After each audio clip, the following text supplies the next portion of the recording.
पहली धड़कन, पहले डांस की गूंज। सोचो, एक टिमटिमाती हुई आग, गुफा की खुरदुरी दीवारों पर परछाई उछल कूद रही हैं, मुड़ रही हैं। शुरुआती इंसान हिलडुल रहे हैं, उनके शरीर एहसास से भरे हुए हैं। वो बिना शब्दों के कहानियां सुना रहे हैं, शिकार की कहानियां जो बहुत जरूरी थी, डर की कहानियां तीखी और ठंडी, खुशी की कहानियां एकदम सच्ची और जंगली। ये वैसा आर्ट नहीं था जैसा हम आज समझते हैं, ये तो जिंदगी ही थी जो बाहर छलक रही थी, होने का एक सच्चा, जरूरी और दमदार इजहार।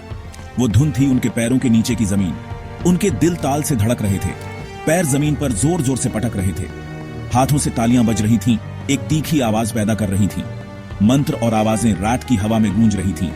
वो सब एक साथ एक होकर नाच रहे थे, एक कबीला जो ताल से कसकर बंधा हुआ था।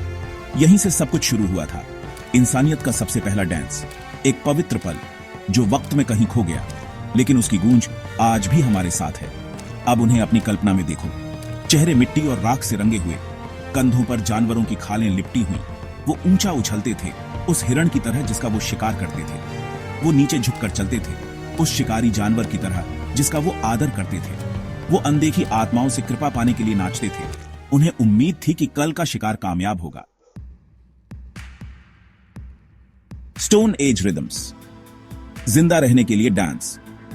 स्टोन एज में डांस सिर्फ मजे के लिए नहीं था, ये कोई टाइम पास या लीजर एक्टिविटी नहीं थी, ये सच में एक बहुत सीरियस मामला था। ये अक्सर जिंदा रहने के बारे में होता था।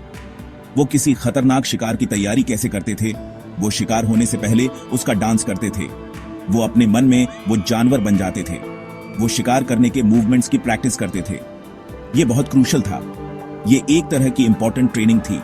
इससे उनकी सेंसेस तेज होती थीं, वो अलर्ट हो जाते थे, इससे उनकी फिजिकल स्ट्रेंथ और स्टैमिना बढ़ता था, इससे ग्रुप में जरूरी टीम वर्क बनता था, कबीले के हर मेंबर का एक रोल होता था। डांस उन्हें एक बेहतर हंटिंग यूनिट बनाता था, इससे उनकी कामयाबी की चांसेस बढ़ जाती थीं। ये अक्सर जिंदगी और मौत का सवाल होता था, पेट भरा हो या भुखमरी। वो ठीक होने और अच्छी सेहत के लिए भी डांस करते थे। अगर कबीले में कोई बीमार होता था तो शामन यानी समझदार इंसान डांस करता था, पवित्र शब्द बोलते हुए, धुन में घूमते हुए, मदद के लिए आत्माओं को बुलाते हुए। उन्हें सच में यकीन था कि डांस बीमारी को भगा सकता है। पुरानी आवाजें, पवित्र कदम और रहस्यमयी रस्में। चलो अब पुराने इजिप्ट की यात्रा करते हैं, नाइल नदी के उपजाऊ किनारों पर। यहां डांस बहुत ज्यादा गहराई से स्पिरिचुअल था। प्रीस्ट्स और प्रीस्टेसेस देवताओं के लिए डांस करते थे, ओसिरिस के लिए जो आफ्टर लाइफ के देवता थे, आइसिस के लिए जो डिवाइन मदर थी, आरा के लिए जो माइटी सन गॉड थे। उनके मूवमेंट्स एकदम प्रिसाइज, ऑर्डर्ड होते थे, जिनमें बहुत सारा सिंबॉलिक मतलब भरा होता था। मंदिर की पवित्र रस्मों का हिस्सा जो आम लोगों की नजरों से छिपे होते थे। ये कोई पब्लिक तमाशे नहीं थे, ये पुराने डांस जरूरी कहानियां सुनाते थे, दुनिया बनने की कहानियां, जिंदगी की और मौत की और रीबर्थ की।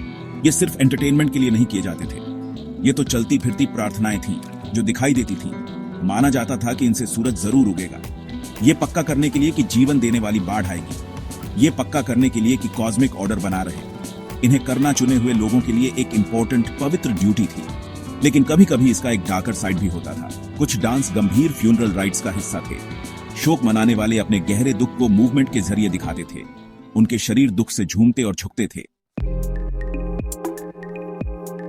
खामोश कदम, मिडिल एजेस की परछाइयों में डांस। दुनिया बदल गई, यूरोप धीरे धीरे मिडिल एजेस में दाखिल हुआ, चर्च बहुत ज्यादा पावरफुल हो गया और वो अक्सर डांस को बड़े शक की निगाह से देखता था। डांस को बहुत वाइल्ड, बेकाबू माना जाता था, उसे पेगन यानी पुराने गैर ईसाई रस्मों से बहुत जुड़ा हुआ माना जाता था, शरीर पर, दुनियावी सुखों पर बहुत ज्यादा फोकस करने वाला माना जाता था। मिडिल एजेस की सोच में शरीर को अक्सर पापी माना जाता था, टेम्पटेशन का एक जरिया जिसे कंट्रोल में रखना जरूरी था। कई तरह के फोक डांस पर बैन लगा दिया गया या फिर अथॉरिटीज उन पर बहुत ज्यादा कंट्रोल रखती थीं। आम लोगों के वो मजेदार, सबके साथ मिलकर किए जाने वाले डांस जो बदलते मौसमों का जश्न मनाते थे या जिंदगी की छोटी मोटी रोज की खुशियों का, इन डांस को छिपकर करना पड़ता था या फिर उन्हें रिलीजियस फेस्टिवल्स में मिला लिया गया। लेकिन इस चक्कर में वो बदल गए, टेम कर लिए गए, उनकी ओरिजिनल स्पिरिट छीन ली गई, उनकी एनर्जी को दबा दिया गया।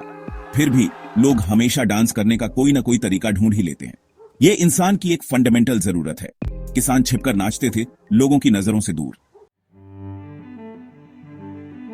सेक्शन 5, सन किंग का मंच, बले की उड़ान।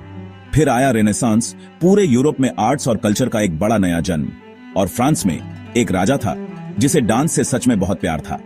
किंग लुइस 14वें, जिन्हें सन किंग के नाम से जाना जाता था। वो सिर्फ बैठकर डांस देखते नहीं थे, वो खुद बैलेज में परफॉर्म करते थे। वो इसकी जबरदस्त पावर, इसकी कैप्टिवेटिंग ब्यूटी और स्टेटस और ग्रेस दिखाने की इसकी एबिलिटी को समझते थे। उन्होंने इसकी पोटेंशियल देखी। उन्होंने 1661 में रॉयल एकेडमी ऑफ डांस की शुरुआत की। ये सच में एक गेम चेंजिंग पल था। डांस फॉर्मल हो गया, उसका एक स्ट्रक्चर बन गया, उसे कोडिफाई कर दिया गया।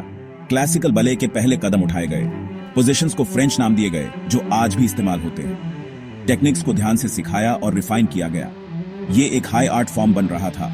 अब सिर्फ दरबार का सोशल पास टाइम नहीं रहा, ये सीरियस था। उनके राज में दरबारी डांस बड़े एलैबोरेट हुआ करते थे। सेक्शन 6, 20वीं सदी की उथल पुथल, नए मूव्स, नए मतलब। 20वीं सदी एक धमाके के साथ आई। ये बहुत ड्रामेटिक चेंज से भरा दौर था। वर्ल्ड वॉर्स ने देशों को रीशेप किया, रेवोल्यूशंस ने पुराने तौर तरीकों को पलट दिया, न्यू आइडियाज ने हर चीज को चैलेंज किया और डांस ने एक आईने की तरह इस टर्मोइल को रिफ्लेक्ट किया। ये पुराने स्ट्रिक्ट रूल से आजाद हो गया। क्लासिकल बैले बेशक ब्यूटीफुल था, लेकिन कुछ क्रिएटिव लोगों को लगा कि ये बहुत ज्यादा रिजिड है, उनके मॉडर्न ख्यालों के लिए बहुत ज्यादा रेस्ट्रिक्टिव। इज़ाडोरा डंकन जैसे डांसर्स सामने आए। वो नंगे पैर नाचती थीं, जो उस जमाने में शॉकिंग बात थी। वो नेचर से, पुराने ग्रीक आइडियल से इंस्पायर्ड थीं। उन्हें अपने मूवमेंट में पूरी फ्रीडम चाहिए थी। वो सीधे अपनी सोल से एक्सप्रेशन चाहती थीं। मार्था ग्राहम ने रॉ ह्यूमन इमोशन को एक्सप्लोर किया। उनके मूवमेंट्स स्ट्रॉन्ग, एंगुलर और पावरफुल थे। मॉडर्न डांस इसी डिजायर से पैदा हुआ, ऑथेंटिक एक्सप्रेशन की डिजायर। फिर सोशल डांसेस का एक्सप्लोजन हुआ। रोरिंग 20s का चार्ल्सटन, वाइल्ड एनर्जी और यूथफुल रिबेलियन से भरपूर। लिंडी हॉप और स्विंग अपने एक्रोबैटिक्स के साथ। लोग भरे हुए डांस हॉल्स में एक साथ नाच रहे थे, क्लासेस के बीच की सोशल बैरियर्स को तोड़ते हुए, अपने जमाने की वाइब्रेंट बदलती हुई स्पिरिट को एक्सप्रेस करते हुए। Section 7, digital dance floor, clicks, claps और कोड। अब हम एक बिल्कुल न्यू एज में रहते हैं। इंटरनेट का जमाना, एक वास्ट नेटवर्क, स्मार्टफोन्स का जो हमेशा हमारे हाथों में रहते हैं, टिकटॉक जैसे सोशल मीडिया प्लेटफॉर्म्स का, इंस्टाग्राम, यूट्यूब और डांस तो एब्सोल्युटली हर जगह है। वायरल डांस चैलेंजेस पूरी दुनिया में छा जाते हैं। सिर्फ कुछ ही घंटों में मिलियंस लोग एक नया मूव देख सकते हैं। अब हर कोई डांसर बन सकता है, हर कोई कोरियोग्राफर बन सकता है। स्टेज अब ग्लोबल है। शॉर्ट डांस क्लिप्स नया ट्रेंड है, अक्सर सीखने में आसान, इमिटेट करने के लिए बनाए गए, फ्रेंड्स और फॉलोअर्स के साथ शेयर करने में फन। ये नए जमाने का फोक डांस जैसा है, लोगों के द्वारा लोगों के लिए बनाया गया। लेकिन अब एल्गोरिथम्स अक्सर डिसाइड करते हैं कि हम क्या देखेंगे, क्या चीज इनक्रेडिबली पॉपुलर होगी। ये कोड्स हमारी टेस्ट को शेप करते हैं। ये हमारी अंडरस्टैंडिंग पर इन्फ्लुएंस डालते हैं कि डांस क्या है या कैसा होना चाहिए। ये एक न्यू पावर है। इस डिजिटल डांस फ्लोर के अपने गुड साइड्स हैं और सर्टनली इसके बैड साइड्स भी हैं। पहले से कहीं ज्यादा लोग डांस कर रहे हैं। ग्लोबल ऑडियंस को ज्यादा स्टाइल्स विजिबल हैं, दुनिया के कोने कोने से। सेक्शन 8, फ्यूचर फॉर्म्स, कल से आगे का डांस। डांस का फ्यूचर असल में कैसा होगा, जरा एक पल के लिए इमेजिन करो। Dancers sleek motion capture suits पहने हुए, उनका हर मूवमेंट इंस्टेंटली डिजिटल आर्ट बना रहा होगा। रियल टाइम में उनके चारों ओर प्रोजेक्ट होता हुआ, ह्यूज इमर्सिव इंटरैक्टिव प्रोजेक्शंस जो उनके हर स्टेप, हर जेस्चर पर रिस्पॉन्ड करेंगे। स्टेज खुद एक लिविंग कैनवस बन जाएगा, एक डायनामिक, हमेशा बदलती रहने वाली दुनिया। ये कोई साइंस फिक्शन नहीं है। वर्चुअल रियलिटी और ऑगमेंटेड रियलिटी के बारे में सोचो। ऑडियंसेस लिटरली डांस के अंदर स्टेप कर सकेंगी, डिजिटल स्पेसेस में परफॉर्मर्स के साथ इंटरैक्ट कर सकेंगी। डांसर्स कॉन्टिनेंट्स के पार एक दूसरे के साथ कोलैबोरेट कर सकेंगे, जैसे कि वो फिजिकली एक ही रूम में हो। सबके लिए नए सेंसरी एक्सपीरियंसेस बनाते हुए, स्टोरीज सुनाने और इमोशंस जगाने के नए तरीके। परफॉर्मर और ऑडियंस के बीच की बाउंड्रीज शायद ब्लर हो जाएं या इवन पूरी तरह डिसअपीयर हो जाएं। क्या हो अगर डांसर्स अपने माइंड से म्यूजिक कंट्रोल कर सकें या अपनी ही हार्ट बीट्स की रिदम से। ब्रेन कंप्यूटर इंटरफेसेस डेवलप किए जा रहे हैं। बायोसेंसर्स फिजिकल रिस्पॉन्सेज को ट्रैक कर सकते हैं। सेक्शन 9, कभी ना खत्म होने वाला डांस, हमारी इंसानी धड़कन। सबसे पहली आग के पास होने वाली रस्म से लेकर पुरानी गुफाओं की धुंधली रोशनी में ताकतवर राजाओं के ग्रैंड स्टेजेस तक, मुश्किल वक्त में गांव के सीक्रेट मैदानों से लेकर आज हमारे ग्लोविंग फोन स्क्रीन्स तक, डांस हमेशा हमारे साथ रहा है। हमारे सफर में एक कांस्टेंट, वफादार साथी। बहुत ज्यादा खुशी और गहरे दुख के पलों में, शांति के लंबे दौर और कॉन्फ्लिक्ट के वक्त में, यह हमारी पहचान का एक इंसेपरेबल हिस्सा है। ये एक ऐसी लैंग्वेज है जिसे ऑलमोस्ट हर कोई समझता है। इसे ट्रांसलेशन की जरूरत नहीं पड़ती। ये नेशनल बॉर्डर्स को आसानी से पार कर जाता है। ये बड़े बड़े कल्चरल डिवाइड्स को पाट देता है।